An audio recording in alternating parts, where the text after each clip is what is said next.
Hello, YouTubers, and hello to all of our podcast followers. It's Dane Scott with another Studio Takes along with Pocket Frog. Yay! Good to have you aboard. And today, you can be trying to do a lot of things right, but there are certain things that if you don't pay close attention to on Fiverr, they can bite you in the backside. We're going to talk about 5 ways to kill your Fiverr business next.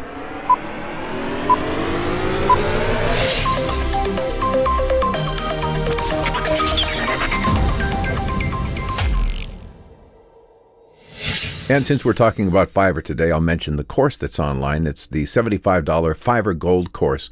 It's a full video course that covers 10 proven communications techniques that will help to build you Fiverr sales and keep customers coming back over and over again. It's right on the homepage of thegigdoctor.com. Check that out. It's definitely worth the money. As a matter of fact, if it's not, you get your money back, so you can't go wrong on that. Anyway, again, welcome to all of our podcast subscribers and our YouTube subscribers. If you are doing neither yet, be sure to hit the subscribe button and smash the bell there so that you're following along and that you don't miss out on a single feed, because we're going to be covering things almost daily. Lots and lots to cover. I'm writing down ideas multiple times a day. I don't think I'll ever run out because there's just so many interesting things that we can be talking about. Today, it's the 5 things you definitely do not want to do because they can kill your business on Fiverr. That's a little disturbing. All right, so let's get down to it. Today, I will not be talking about anything related to gig setup. I mean, you can kill your Fiverr business by not being set up properly, and that's what the Gig Doctor is about. But what we're going to talk about today is not about like how to word things on your gig or your gig image or your demo or any of those things. It's more about the way you handle customers and how that can affect your traffic on Fiverr. Repeat business especially. And let's just go through them. I don't have them in any particular order, but let me just say in general that failure to communicate or communicating poorly or slowly can make a big difference. Failing to communicate at certain points in the order. When you first get an order, do you respond to it right away? Or does it sit in your queue and, eventually you get around to saying, thanks for the order? Or do you just process the order when you get around to it and, send it on its way? So there's one thing. It's always a good idea to follow up with a thank you immediately after you get an order, if you can. People have lives. Some people actually have real jobs, and so it's not always possible to be able to rifle off an answer instantly. But as quickly as you can, if you've got the app, if you got it on your phone, you can get those notifications popping up, and they can just let you know to just quickly dash off a message or to use one of the quick responses, which I do quite a bit, just to say, hey, thanks for your order. I'm looking forward to making this a great experience for you. If I have any questions on pronunciations, this is voiceover I'm talking about now, I will get back to you with information on what I need from you in terms of information as quickly as possible. And so on. Or in my own case, what I do is if the order is for a longer script, I'll say, thanks so much for your order. Right away, let me send you here attached in this message a recording of the first couple lines so that you can approve the style. And then after I hear back from you, then I'll get the rest of the order done.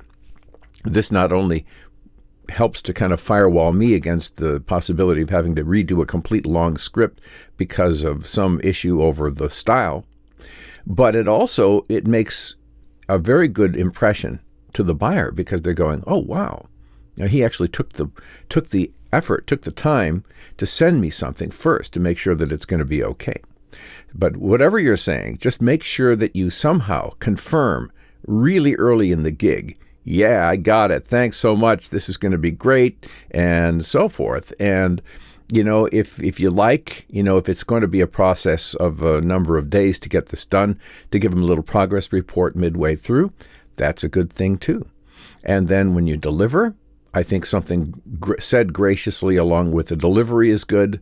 And then I also believe in following up with a message after the gig has concluded and thanking them for it and calling for the review. You don't ask for 5 stars, but you just can explain to them that doing a review is a great help to my standing on Fiverr. If I just leave it like that, I have very, very high percentage of people that leave reviews. So those little messages done in a timely way can really help not to lose business on Fiverr. People are impressed by that. They're much more likely to come back. There's logic in that. Another thing that can be a real killer is delivering late. If you don't deliver on time and you haven't had that many orders yet, maybe you're fairly new on Fiverr, that can really, really create a problem. Because let's say you only have had 5 orders and you deliver one of them late, that's 20% late delivery. Or if you flip it around, it's 80% on-time delivery, which is below the threshold for Fiverr. So, boy, especially at first, you want to make sure you deliver every single one of those orders on time until you really are up in the numbers, per month or whatever. At that point, it won't be quite as painful, but still, you never want to intentionally not deliver on time. You always want to try and deliver ahead of time. So there's that. Then there's the whole review thing. How are we treating people? We've talked before about joining the buyer's tribe, which just basically means being on their side, being on their team. If you think of them as being part of your tribe, or you want to think of yourself as being part of their tribe right away, there isn't that tribalism, that feeling that, they're on the other side, they're the enemy, and I'm going to try and get what I can from them and for as little on my side as possible, and I'm not going to make any kind of a real effort to confirm that they're satisfied or to make sure that they have a good experience. So you want to join their tribe and you want to stay on good terms with them.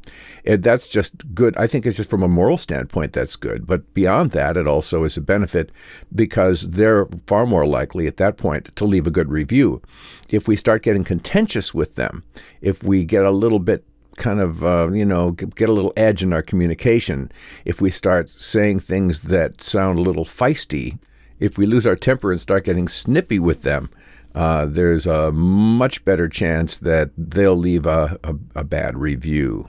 You do not want that happening if you can avoid it, obviously, especially if you don't have that many reviews yet. If you've only had 10 reviews so far and one of them is a bad one, that can pull your number way down. And of course, if you're showing like a 3.7 or something instead of 5 stars in those early weeks or months, that can kill your business because people will look at it and go, oh, something's not right here because look at everybody else has got 5 stars across the board and this person's got, 4 or 3.7 or, even when I see like 4.9 and it's on someone that's got a lot of reviews, I go, what? Why?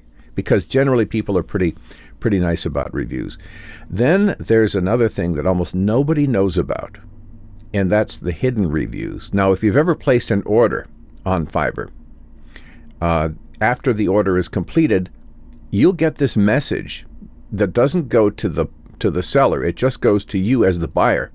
And it basically says, shh, tell us about it. How was it? And so in addition to whatever you've done in terms of a public review, Fiverr's asking for a private review. And by asking for that, what they're really saying is, how did they really do? Just between us, how did they really do? And so, do we take that seriously? Yes. Surprisingly enough, it is very potent. Oh! It is. And so you've got to watch out. What you want to do is to make sure that they have a really good experience and that they don't just leave a happy review, publicly, but that they've had such a good experience that they also leave a good private review because, believe it or not, those private reviews have a definite impact on your search rankings on Fiverr, something almost nobody realizes. So again, do not make the mistake of getting snippy with your buyers, even if they kind of deserve it. You want to keep things just soft and sweet. So to just quickly review, basically a lot of them have to do with communication. The timeliness of communication, the frequency of communication, the content of communication, the good-natured, good-heartedness, and I'm on your side part of communication, all of which will help you a lot in getting repeat business and avoiding those dings, in not only in your public reviews, but also in those private between you and me reviews that Fiverr does with the buyer. And the other one is just about not delivering late, because that one also can really hurt your cause.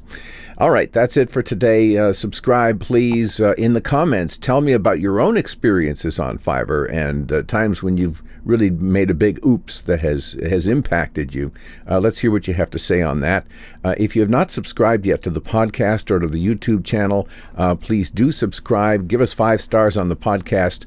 That's huge help. You have no idea. And also, please do subscribe, hit the heart, and what is it? The bell and the subscribe button.